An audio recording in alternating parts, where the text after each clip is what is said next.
Hi ಸ್ನೇಹಿತರೆ, ನಾನು ನಿಮ್ಮ ಪ್ರೀತಿಯ ಸಂತೋಷ್. ಎಲ್ಲರೂ ಹೇಗಿದ್ದೀರಾ? ಎಲ್ಲರೂ ಚೆನ್ನಾಗಿದ್ದೀರಾ ಎಂದು ಭಾವಿಸುತ್ತಾ ಬನ್ನಿ ಈ ವಿಡಿಯೋದಲ್ಲಿ ರಸ್ತೆ ಜಾಗರೂಕತೆಯ ಬಗ್ಗೆ ತಿಳಿಯೋಣ. ಇತ್ತೀಚಿನ ದಿನಗಳಲ್ಲಿ ಎಲ್ಲರ ಮನೆಗಳಲ್ಲಿ ಇಲ್ಲ ಅಂದರೂ 1 ಅಥವಾ 2 ವಾಹನಗಳು ಇದ್ದೇ ಇರುತ್ತೆ ಅಲ್ವಾ?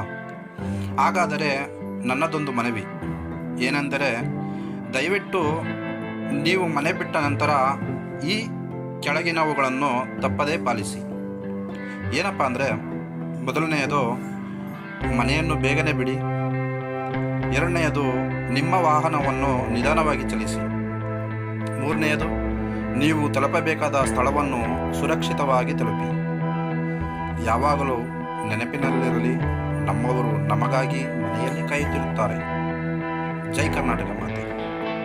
ಈ ವಿಡಿಯೋ ಇಷ್ಟ ಆಗಿದರೆ ಲೈಕ್ ಮಾಡಿ, ಕಮೆಂಟ್ ಮಾಡಿ ಮತ್ತು ಸಬ್ಸ್ಕ್ರೈಬ್ ಮಾಡಿ. Thank you.